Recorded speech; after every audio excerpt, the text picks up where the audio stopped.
Good morning, नमस्ते all aspirant, welcome in my YouTube channel. So आज है 23 जुलाई। Start करते हैं द हिंदू न्यूज़पेपर। उससे पहले अपना जो रिधिम बना हुआ है PYQ वाला वो हम देखते हैं। यूपीएससी अभी हमारी सीरीज़ चल रही है 2020 वाली, और ये क्वेश्चन नंबर आपका 3 है। सीरीज है आपकी A। क्लियर है यहाँ तक? अच्छा, अभी हमने अब तक 2 क्वेश्चन हमने देखे थे, ठीक है, और ये तीसरा क्वेश्चन है अभी हमारा, तो उसको देखने की कोशिश करते हैं। देखिए, with reference to the fund under the member of parliament local area development scheme, you can say that इसकी शॉर्ट फॉर्म हो गई आपके पास MPLADS. Which of the following statements are correct, इनमें से कौन सा स्टेटमेंट सही है? देखते हैं। पहला, MPLADS funds must be use to create durable asset like physical instrument for the health and educations. तो एम्प्लार्स जो फंड है उसका आप यूज़ कहाँ पे करेंगे? ड्यूरेबल असेट्स, जैसे आपका फिजिकल इंस्ट्रूमेंट हेल्थ के लिए या फिर एजुकेशन के लिए, ठीक है। दैट्स राइट, इसमें तो गलती नहीं होनी चाहिए कुछ भी, ठीक है। इसके लिए तो हम यूज़ करेंगे। आगे, specific portion of the each MP fund must benefit SC/ST population. Yes, MPLADS इस चीज़ में यूज़ करेंगे फंड्स को। थर्ड क्या है? MPLADS funds are section on yearly basis and unused fund can not be carry forward to the next year. This is wrong. Reason, can be carry forward to the next year. इसको आप carry कर सकते हैं next year के लिए। यहाँ पे लिखा है कैन नॉट वाले। अक्सर क्या हुआ करता था कि 2023 से पहले हम जो भी क्वेश्चन देखा करते थे तो उसमें आपके कैन नॉट वाले क्वेश्चन मोस्टली गलत हुआ करते थे, मोस्टली, ठीक है। तो यहाँ पर देख रहे हैं आप, can not we carry forward to the next year. So here this is wrong. And now next क्या है? The district authority must inspect. तो डिस्ट्रिक्ट अथॉरिटी इसको इंस्पेक्ट करेगी at least 10% of all worker under the implement every year. लगभग 10% आपका सभी वर्करों के लिए, ठीक है, हर साल। तो अब आप देख रहे हैं थर्ड वाला आपका गलत हो गया। अगर थर्ड को आप एलिमिनेट करते हैं तो ये गया, ये गया। अब कॉमन सी बात है 1 और 2 हमारा सही निकल रहा है, तो फोर्थ वाला भी हमारा आंसर सही है। सो you can say that answer is D, ठीक है। तो एम्प्लायर्स देखा हमने। आज क्या करेंगे आप? आज का आपके लिए वर्क ये है, संडे है, फ्री ऑफ माइंड, आप अच्छे तरीके से थोड़ा सा गूगल कर लीजिएगा एम्प्लॉयर्स को, ठीक है। What is employers and what's is function, है ना, क्या क्या इसके कार्य हैं। तो एक बार इसको आप जरूर देख लेंगे। और पॉलिटी में इसका एक दिया है, पॉलिटी में भी आप जाकर देख लेंगे। सो अभी हमने क्वेश्चन नंबर कौन सा लगाया? हमने क्वेश्चन लगाया है तीसरा, और सीरीज हमारी ये है, ठीक है, यूपीएससी 2020 का। ओके, इसी तरीके से चलना है। आप देख रहे हैं संडे को भी हम लोग एक क्वेश्चन सॉल्व कर रहे हैं जरूर। अगर ये ओनली पेयर वाला होता क्वेश्चन, है ना, अगर ये ओनली पेयर का होता तो इसको हम कैसे कर सकते? इसमें हमारे only pair 1, 2 and 3 pair are correct. So third is incorrect. So you can say that only 3 pair correct. Okay, ठीक, इस तरीके से हमारा आंसर निकल के आ जाता। आगे देखते हैं। अटेंशन राइज मैथी फोर्स लीव मिजोरम। अब देखिए मैं क्या हुआ यहाँ पे, कहानी क्या है, थोड़ा सा उसको समझते हैं। मणिपुर में किसी ने ये अफवाह फैला दी कि मैती समुदाय की जो वुमेन है उनके साथ कुकी समुदाय के लोग रेप, है ना, और उसके बाद उनके घर में घुस के अत्याचार कर रहे हैं, कुछ भी मान लीजिए आप। किसी ने ये अफवाह फैला दी, तो मैती समुदाय को ये लगा कि ऐसा कुछ हुआ है तो हम भी नहीं छोड़ेंगे। तो उन्होंने कुकी समुदाय की 5 फैमिली में मेंबर थे। एक फैमिली में 5 मेंबर थे, उनमें से आपका फादर एंड उनके सन, बेटा, और 3 जो थी उनमें मिसेस थी, उनकी डॉटर थी, आई थिंक एक और थे। तो इस तरीके से 3 लेडीज़ थी, उनमें से 2 को तो उनको बाप बेटे को मार दिया, ठीक है। उसके बाद जो दो रह गए उनको नेक्ड किया, यानी कि नंगा करके उनको मार्च कराया ऑन रोड। वही वीडियो आपने देखी होगी, वो वीडियो वायरल हुई थी, है ना। तो कुल मिला के अब क्या हुआ, अब इनके बीच टेंशन हो गई है ना। तो मैथी फोर्स टू लीव मिजोरम। अब मैथी जो है वो क्या कर रही है, मिजोरम को छोड़ना चाह रही है। अच्छा, अब मिजोरम से कहाँ जाएंगे? कुछ इम्फाल जाएंगे, क्योंकि इम्फाल में लोगों की पॉपुलेशन ज़्यादा है। ओके, तो देखते हैं क्या है। मैथी people living and working in Mizoram starting exiting. शुरू से ही वो रह रहे हैं, ठीक है, मिजोरम में, doesn't matter. North eastern state started following dictate by the organisation of former extremist to leave for their own safety. अपनी सेफ्टी के लिए वो क्या करेंगे, इसको मणिपुर को छोड़ रहे हैं, ठीक है। कहाँ पे जाएंगे? इम्फाल जाएंगे। आगे, the peace accord returnees association had issue statement. उसने क्या स्टेटमेंट इशू किया? Mizoram was no longer safe for the Meitei. PAMRA उसने ये कहा कि जो मिजोरम है वो मैती समुदाय के लिए ज़्यादा समय के लिए सेफ नहीं है, ठीक है। अच्छा, अब हमें इसमें समझना क्या है, देखिए मैं बताऊँ, ये तो चल ही रहा है, इसमें आपको ट्राइब तो देख के चलनी है, फर्स्ट ट्राइब देख लेनी है आपको बढ़िया तरीके से कि एक्चुअली में ट्राइब्स कहाँ होते हैं। जब भी क्वेश्चन होगा, क्योंकि ये ज़्यादा हाईलाइटेड टॉपिक है, तो ट्राइब्स वाला क्वेश्चन आपका बनेगा, ठीक है। अब हम देखते हैं PAMRA में ये क्या है भाई, इसको देखने की कोशिश करते हैं, देखिए चलते हैं। ओके, ये रहा। तो PAMRA is the former military group that was fighting for the separation of state from the Indian union. यानी कि एक ये ग्रुप है और मिलिट्री ग्रुप है, you can say that it's a military group, और ये फाइट कर रहा है किससे, इंडियन यूनियन से अपनी अलग सेपरेट स्टेट की मांग करने के लिए, ठीक है। Gave up their weapon following the peace accord in sign 1986 में। अच्छा, अब क्या हुआ, 1986 में एक पीस अकॉर्ड हुआ, उसमें इन लोगों ने अपने वेपन को you can say that gave up कर दिया, ठीक है। That eventually made up peace accord MNF returnees association for the benefit of its member. अच्छा, अब ये क्या कर, इन्होंने शांति की बात इसलिए की क्योंकि भाई इनके जो NF है, MNF you can say that MNF, ठीक है। Here MNF means Mizo national front, Mizo national front. अच्छा, इसको भी स्टेबलाइज किया जाता है किसने, मिजो लीडर्स ने, कब, 1961 में। अच्छा, इसका एम क्या है, इसका एम है ऑर्गेनाइजेशन वाज ग्रेट मिजोरम, यानी कि मिजोरम को ग्रेट बनाने का एक ऑर्गेनाइजेशन है, ओके। तो एक्चुअली में PMRA क्या है, ये मिलिट्री ग्रुप है, बस इतना समझ लेना है आपको, कहाँ का, मणिपुर का, ठीक। अच्छा, आगे क्या होता है इसमें, फिर Mizo Kuki and are ethnically related are the Chinese Chins of the Myanmar and Chins Kuki of the Bangladesh. ये एथनिक ग्रुप है मिजो एंड कुकी, ओके। अच्छा, फाइट किसमें चल रही है, कुकी एंड मैती समुदाय में, ओके। अब आगे देखते हैं कौन सा आर्टिकल है हमारे पास, आर्टिकल है हमारे पास अब, ठीक, fever takers for the BDS MDS seat, यानी कि बहुत ही कम लोग BDS और MDS सीट लेते हैं। BDS आपने सुना होगा, डेंटल वाले जो डॉक्टर होते हैं, ठीक है। तो उसी में देखते हैं क्या है, लगभग 5 साल पुरानी रिपोर्ट है ये, under graduate and post graduate की, है ना। Dental course across the India situated have seen anywhere between 10% to 15% seat are going vacant. लगभग 10 से लेके आपकी 55% तक सीटें कैसी रहती हैं, वैकेंट रहती हैं इन केस ऑफ BDS और MDS में, ठीक है।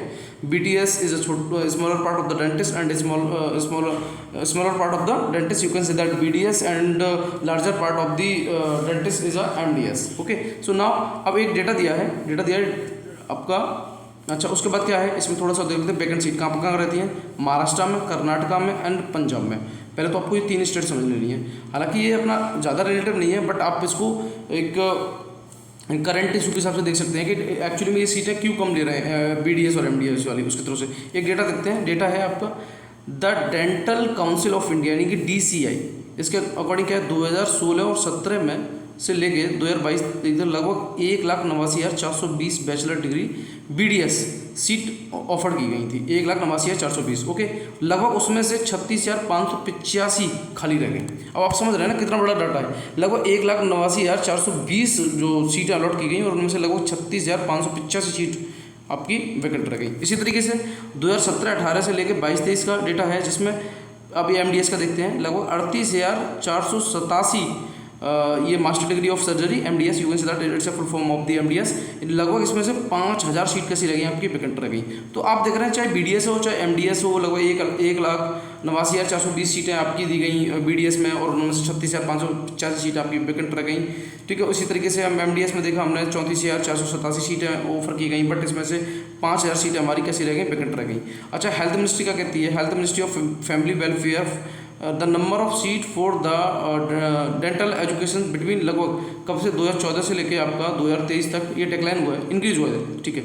इंक्रीज हुआ है कितना, 14% इन BDS degree and by 48% of MDS degree. क्या ये एक डेटा दिया है जिसमें ये कहा गया है कि जो एजुकेशन के लिए जो स्कूल खुलते हैं ना डेंटल के लिए, वो लगभग इंक्रीज हुए हैं। आप देखिए सीट तो वैकेंट रह रही हैं और हम डेंटल के स्कूल बनाए जा रहे हैं। आप देख रहे हैं कि लगभग 14% है आपका BDS में, smaller degree of the dental, you can say that, and larger degree of the dental it's called the MDS, 48% something आपका इंक्रीज हुआ है। 2021 से लेकर 22 तक का India had total of 27,868 BDS seat थी, लगभग 6,814 MDS seat as per the ministry data. लगभग इतनी सीटें आपकी और बढ़ी हुई हैं, 27,868 और आपकी 6,814 सीटें आपकी MDS में और 27,868 सीटें आपकी BDS में और इंक्रीज की गई है ना। उसके हिसाब से आगे देखते क्या है, what the health expert industry insiders say that lack of professional growth opportunity and stagnant salary and among the main reason for the student not opting to dental course for the several year now। कारण क्या है भाई, actually में BDS और MDS बच्चे क्यों नहीं कर रहे हैं, उसका कारण क्या है भाई, एक तो सैलरी कम है, ठीक है, अपॉर्चुनिटी इतनी नहीं है, ठीक है, इस और आगे कह सकते हैं आप और भी कई रीज़न हो सकते हैं। So it's a reason of for the not filling the seat of the BDS and MDS, ठीक है। तो इसमें अपॉर्चुनिटी इतनी नहीं लगती है स्टूडेंटों को, इसलिए वो उसको ज्वाइन नहीं करते हैं। तो ये आपके लिए एक करंट बेस का वो है, तो उसको आप देख लेंगे, ठीक है। मैंने बता दिया डेटा क्या है। आगे चलते हैं फिर UPSC में क्वेश्चन देख लिया। आज मैंने वो आर्टिकल उठाने की कोशिश की है कि PC आज मैं क्यों नहीं लेके आया। PC न लाने का सबसे बड़ा कारण ये है कि अभी 2-3 घंटे में PC करेंगे। आई थिंक 11 बजे से पहले आपके पास PC मिल जाएगा, कंपाइलेशन पूरे सप्ते का कंपाइलेशन, इसलिए यहाँ पे आज मैंने PC नहीं लगाया है। क्योंकि संडे है तो आज कंपाइलेशन वैसे भी आएगा 2-3 घंटे में आपका, तो उस कंपाइलेशन को आप जरूर नोट करें। और देखिए मैं क्या बताऊँ आपको, जो भी चीज़ें मैं करा रहा हूँ वो आप ये समझ लीजिएगा कि PIB, द हिंदू या फिर इंडियन एक्सप्रेस या फिर अदर साइट जो भी UPSC से रिलेटिव है, उन सारी साइटों से मैं कलेक्ट करके तब इसको कराने की कोशिश करता हूँ। इसलिए PC को तो आप किसी भी हालत में मत छोड़िएगा। अगर आप वीकली, मैं मानता हूँ कि किसी भी दिन आपका छूट भी जाता है द हिंदू न्यूज़पेपर, जिसको उस दिन आप रीड नहीं कर पाते हैं, बट आप PC के थ्रू उसको कवर कर सकते हैं, ओके। इसलिए मैं उसको लेके आया हूँ। आगे देखते हैं, invasive beads threats elephant habitat इन तमिलनाडु। क्या हुआ है, इन्वेसिव का मतलब है घुसपैठी, है ना, ठीक है। तो घुसपैठी बीड्स, ठीक है, वो थ्रेट कर रहा है किसको, एलिफेंट हैबिटेट को, कहाँ पे, तमिलनाडु में, ओके। अच्छा, इसमें क्या दिया है इस आर्टिकल में, थोड़ा सा हम समझने की कोशिश करते हैं। ये एक्वाटिक बीड नेटिव है, ठीक है। कहाँ पर मिलता है ये एक्वाटिक बीड नेटिव है, सेंट्रल साउथ अमेरिका में, पेरू में, उसके बाद आपका तमिलनाडु की हिल स्टेशन में, ठीक है, और केरला में, ठीक है। Reviving the risk human elephant conflict in region. अब सीधी सी बात है, क्या है कि अगर वो उसको खाएगा तो थोड़ी बहुत उसके माइंड में पागलपंती सी है, you can say that disturb होगा माइंड, तो ह्यूमन एलिफेंट कॉन्फ्लिक्ट इससे बढ़ सकता है। क्या नाम है इसका, नाम याद रखना है आपको, नाम है इसका लुडबेगिया पेरोवेना, लुडबेगिया पेरोवेना, आपको ये जरूर याद रखना है। ये क्या है, इन्वेसिव बीड है, ठीक है, फॉर दी ये आप कह सकते हैं हार्मफुल है for the elephants, okay. Grow fast along the water body, और ये कहाँ ग्रो होता है, वाटर बॉडी में ग्रो होता है। तो आपके लिए सबसे ज़्यादा इंपॉर्टेंट चीज़ कुछ निकालने के लिए तो वो ये है कि लुडबेगिया पेरोवेना ये एक्चुअली में वाटर बॉडी में ग्रो होने वाला आपका इन्वेसिव बीड है, ओके। अच्छा, इसको लोकली हम क्या बोलते हैं, लोकली बोलते हैं बोआल्स। क्या बोलते हैं, बोआल्स। अब यहीं से आप निकाल लेंगे इसको, ठीक है। अब जब हमारा PC आएगा तो उसमें उसको मैं एक बार लिख दूंगा वैसे भी, बट आपको उसको यहाँ भी निकाल लेंगे, लुडबेगिया पेरोवेना, ठीक है। ये वाटर बॉडी में ग्रो होता है, ठीक है, और उसका लोकली नेम है बोआल्स। बस इतना पढ़ना था मैं इसमें। अब हम देखने की कोशिश करते हैं कि एलिफेंट के बारे में हमें पढ़ना और क्या है। चलिए, तो सबसे पहले हम देख लेते हैं भाई एलिफेंट, चल कहाँ पर है, ठीक है, ओके। पहले एलिफेंट के बारे में थोड़ा सा देख लेते हैं। ये इंडेंजर्ड है और साइट्स की अपेंडिक्स फर्स्ट में ये लिस्टेड है, ठीक है। अच्छा, उसके बाद अभी दुधवा पीलीभीत में उत्तर प्रदेश में भी इसका वो होना है। देखते हैं हम क्या क्या है, देखिए शिवालिक एलिफेंट रिजर्व, ये कहाँ है आपका, उत्तराखंड में, ठीक है। उसके बाद आ जाओ उत्तर प्रदेश एलिफेंट रिजर्व, ये आपको याद रहेगा। शिवालिक वाला मैंने बताया था कि भाई शिव जो होते हैं ना वो उत्तराखंड की पहाड़ियों में अपनी पूजा करते हैं, इस तरीके से हम याद कर सकते हैं। अरुणाचल प्रदेश में आपको साउथ अरुणाचल प्रदेश याद हो जाएगा, और अरुणाचल प्रदेश ये है कामिंग, तो इसको ऐसे याद कर लेंगे, अरुणचल, है ना, कुछ काम करते हैं, ओके। आगे आ जाते हैं हम, फिर हमें मिलता है असम में। असम में कौन सा मिलेगा, दिहिंग पटकाई, ठीक है, सोनीपतपुर, काजीरंगा, चिराग, धनसिरी। कैसे याद करना है इसको, देखिए थोड़ा सा मैं और बिक करता हूँ कि भाई असमान, देखिए सोनी और चिराग ये दोनों, इनकी अगर हम बात करें ये दोनों ही असमान होंगे भाई। सोनी मेल है और वो फीमेल है, चिराग, ठीक है। उसके बाद इनके पास जो धन होगा वो भी असमान होगा, ठीक। काजी, अब काजी आप कह सकते हैं कि काजीरंगा, है ना, तो काजी एक मुस्लिम वर्ड है, रंगा एक हिंदी शब्द है ना। आई थिंक याद कराने का तरीका है, तो दोनों ही असमान है, असमान बोले तो असम, ठीक है। दिहिंग पटकाई, ओके। आगे देखते हैं, फिर हमें मिलता है नागालैंड में इटांकी, ओके।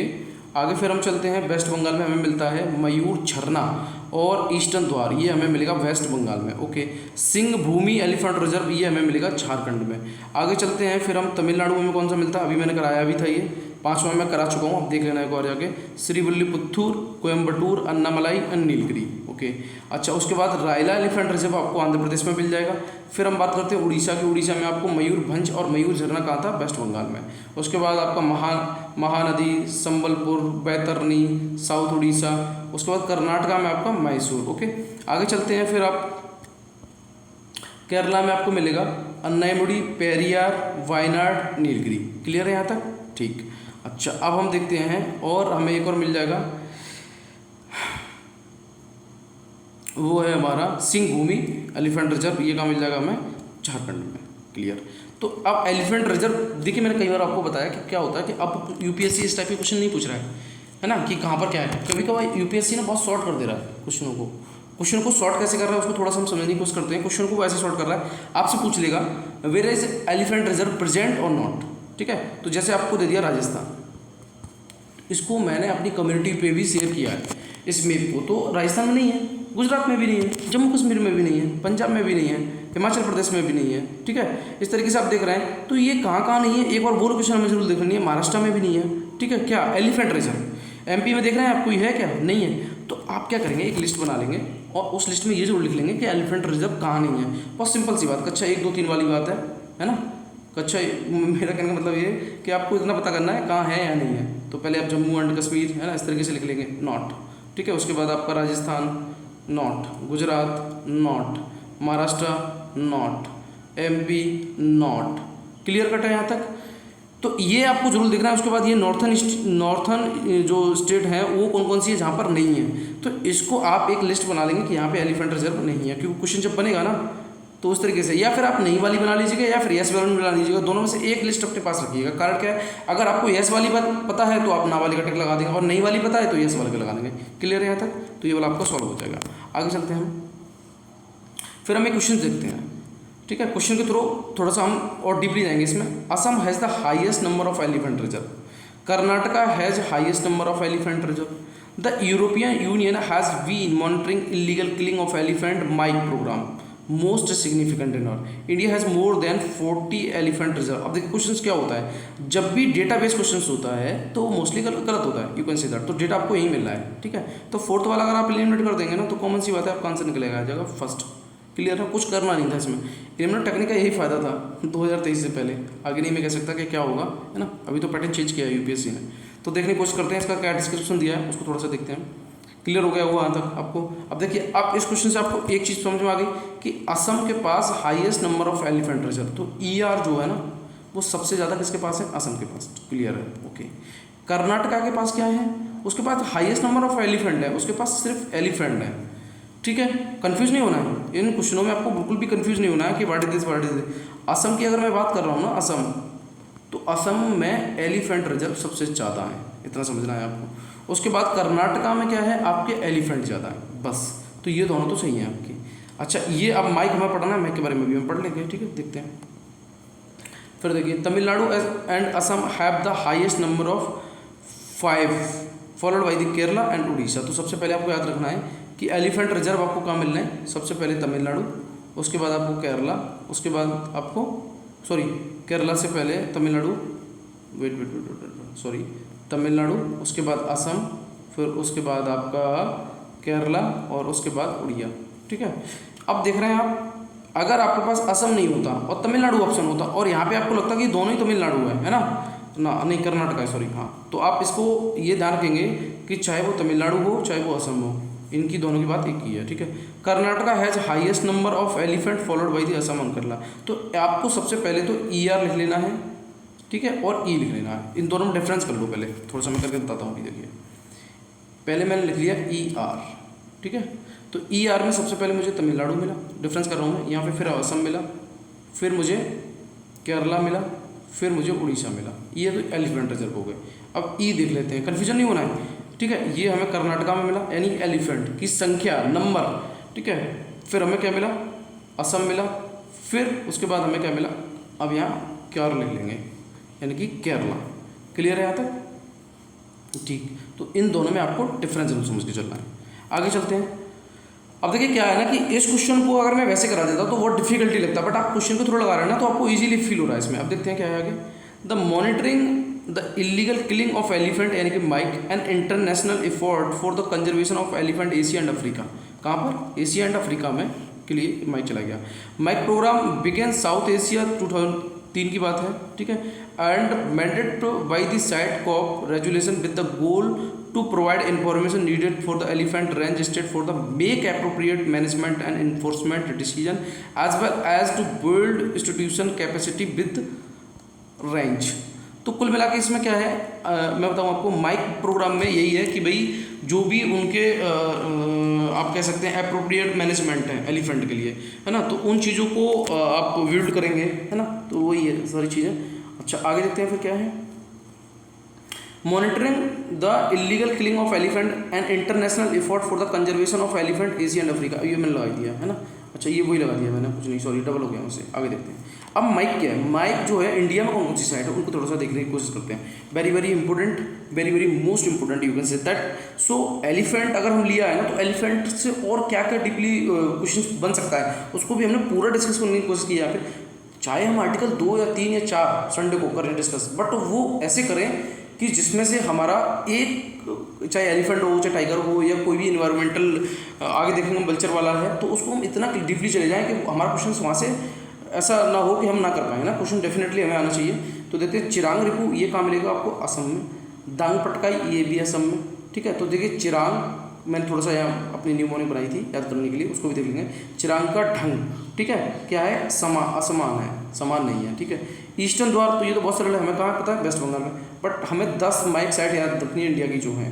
देवोली कहाँ मिलेगी आपको? अरुणाचल प्रदेश में। गारो हिल्स, तो ये तो कॉमन सी बात है, मेघालय में। मयूरभंज उड़ीसा, मैसूर कर्नाटका, नीलगिरी तमिलनाडु, शिवालिक उत्तराखंड और वायनाड आपका हो गया केरला में, ठीक है। वायनाड कहाँ हुआ? केरला में। अब मैं बताऊँ क्या है इसमें। 2008 में भी कुछ क्वेश्चन पूछा गया था इसका। इस चीज़ को अगर आप याद करेंगे ना तो ये ऐसे याद नहीं होगा, आप इसकी मैपिंग कर लेंगे एक बार माइक की, ठीक है। और असम की 2 साइड लिख लेंगे आप, वेस्ट बंगाल की 1 साइड लिख लेंगे, अरुणाचल प्रदेश की 1 लिख लेंगे, गारो हिल्स की लिख लेंगे, और उसके बाद मयूरभंज लिख लेंगे, ठीक है। कर्नाटका की 1 साइड है, तमिलनाडु की 1 है, शिवालिक की है, वायनाड की।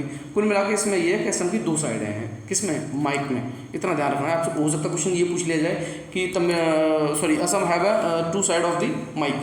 सो यस, चिराग एंड दियाओ, ठीक।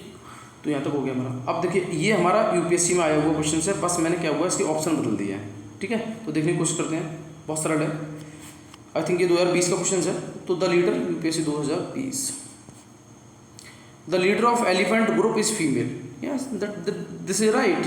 The maximum gestation period can be 22 month, ये भी सही है। जेस्टन पीरियड कितना होता है?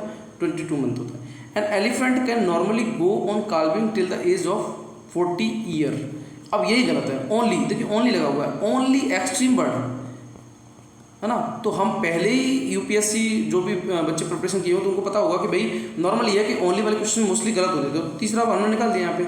अगर अब इनवेटेड वाला था तो उसका आंसर आप निकाल लेते थे, यहाँ पे कोई दिक्कत नहीं है। Among the state India has the highest elephant population in Kerala.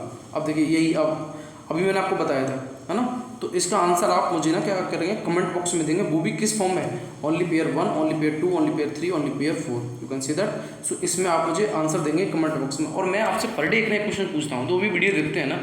अगर आप आंसर नहीं देख रहे हैं तो मुझे नहीं लग रहा कि आप एक्टिव तरीके से देख रहे हैं, उसको कोई फायदा नहीं होने वाला आपको, ठीक है।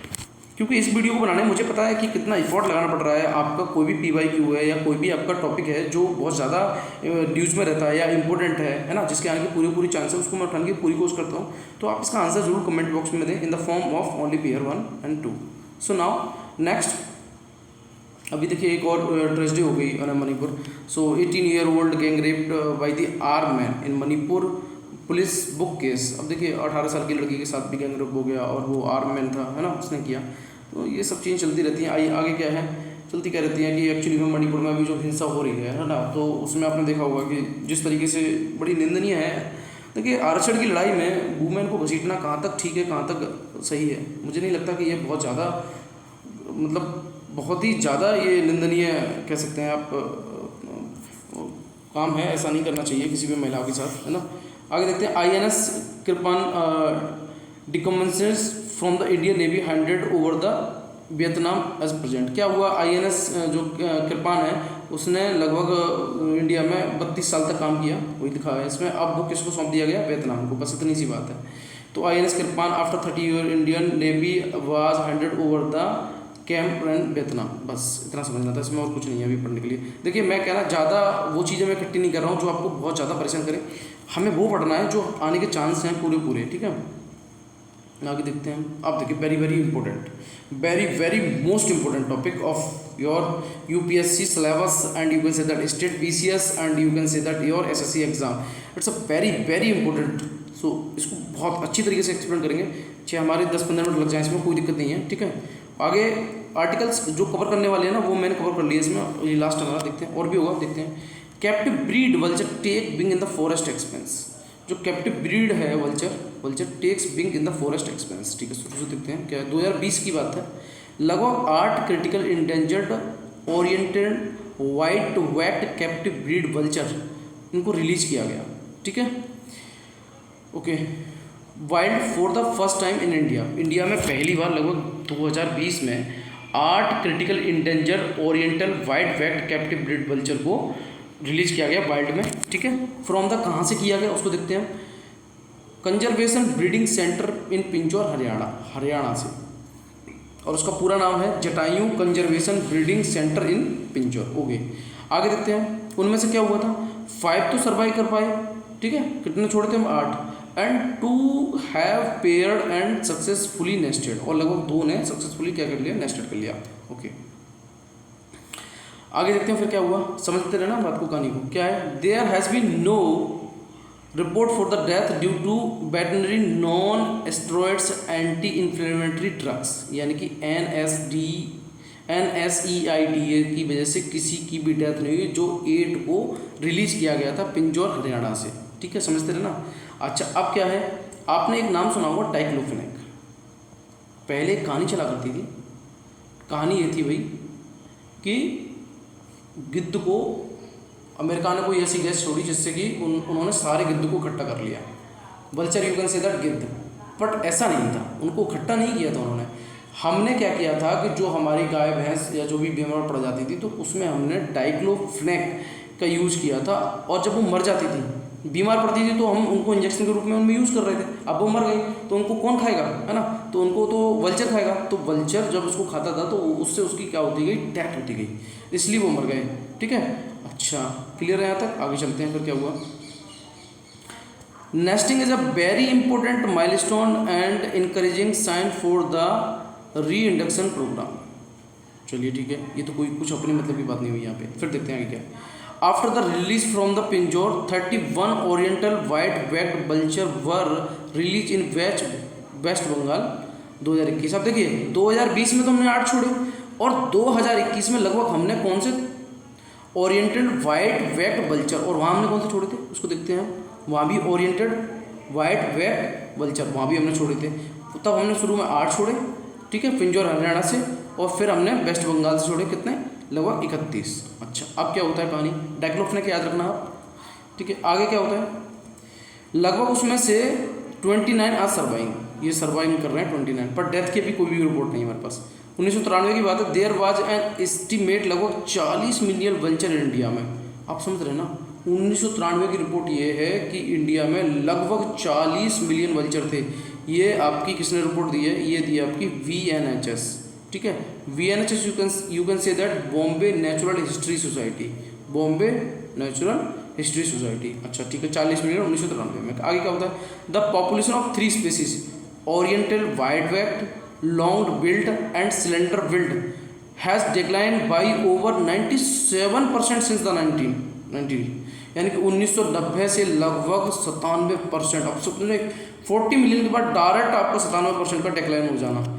All 3 species are classified critical endangered, और जो भी ये 3 स्पेसीज हैं कौन कौन सी, oriented white backed and long billed and slender billed vulture, ये सब आपकी क्रिटिकल इंडेंजर्ड में आ जाती हैं, जो कि IUCN के लिस्ट में है। क्लियर है। अच्छा, और शेड्यूल किस में है, ये फर्स्ट में, और किसकी है ये शेड्यूल फर्स्ट, ये है आपकी wild life protection act 1972।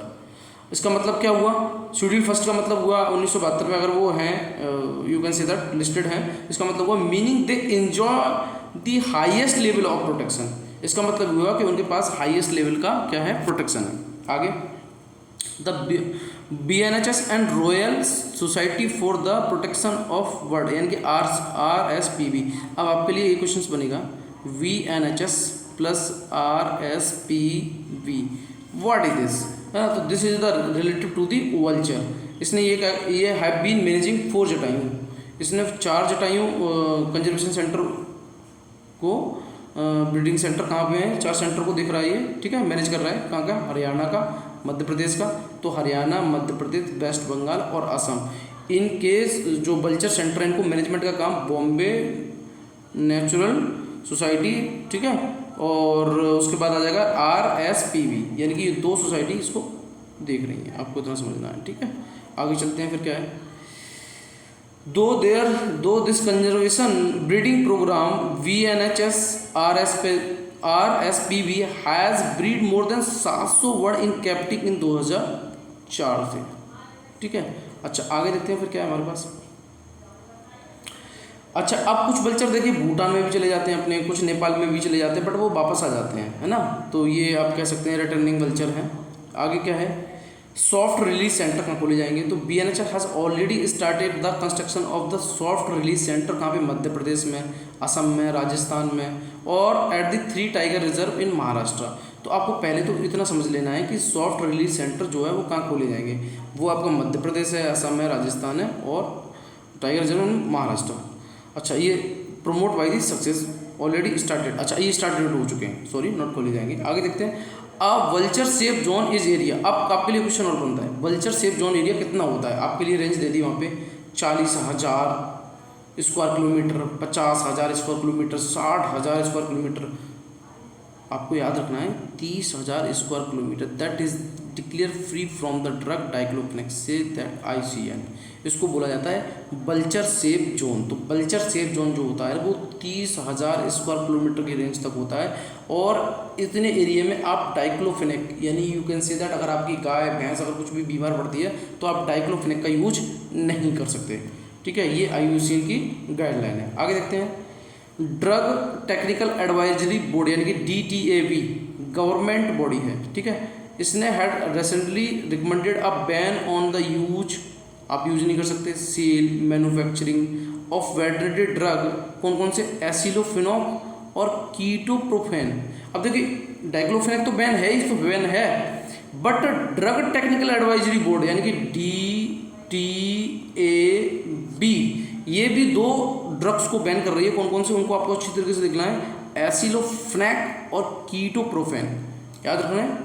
Diclofenac तो किसने, वो बैन हो ही गया, एसिफ्लॉक और कीटोप्रोफेन, इसको आपका DTAB। ओके आगे देखते हैं फिर हम क्या है, DTAB also suggest that listed of all drug which affect animal health और the environment be prepared for the further action and recommended constituting submitting the examine in matter that detail submitted report on the board. यानी कि देखिए DTAB ने बहुत अच्छी बात कही कि जो भी ड्रग्स इन्वायरमेंट के लिए या एनिमल के लिए हार्मफुल हैं उनको लिस्टेड करके, है ना, आउट कर देना चाहिए। ओके, तो इतना हमने पढ़ लिया, अब तक हमें समझ में आ गया वो जो हमें रीड करना था। अब हम देखते हैं थोड़ा सा यहाँ पे अबाउट, लगभग it is one of the 22 species, किसके बारे में पढ़ रहे हैं, वल्चर के बारे में। Species of the large carrion eating birds that live predominantly in the tropic and sub tropics. कहाँ रहते हैं ये, ट्रॉपिक और सब ट्रॉपिक्स में, पहले तो इतना समझ लेना है आपको। Okay, they are important function and natural garbage collector, good, and help to keep the environment clean waste. अब आप हम लोग सोच रहे होंगे भाई हमारे वल्चर का क्या यूज है, हमारे लिए क्या फ़ायदा है, मुझसे देख रहे हैं ना, important function as a nature garbage collector. तो आपके लिए क्वेश्चन ये भी बन जाएगा भाई, नेचर्स जो गार्बेज है, मतलब नेचर का जो कूड़ा कचड़ा है उसको कलेक्ट करने वाला कौन है भाई, वल्चर। बड़ी बड़ी इंपॉर्टेंट, यहाँ से आप निकालेंगे तो आपके लिए ये निकल के आ रहा है साफ साफ, ठीक है, गार्बेज कलेक्टर। उसके बाद आप इन्वायरमेंट क्लीन वेस्ट भी बोल रहे हैं, ठीक है। आगे, vulture also play a valuable role in keeping wild life disease in check, ठीक है, इसमें भी ये अपना रोल अदा करते हैं। India is the home to 9 species of vulture. India में कितनी स्पीसीज हैं, लगभग 9 स्पीसीज हैं। नेवली ओरिएंटेड वाइड बैक, अभी हम देखेंगे by with picture, long billed slender Himalayan red headed, Egyptian, bearded, cinereous, Eurasian griffons. लगभग most of the 9 species face danger of extension.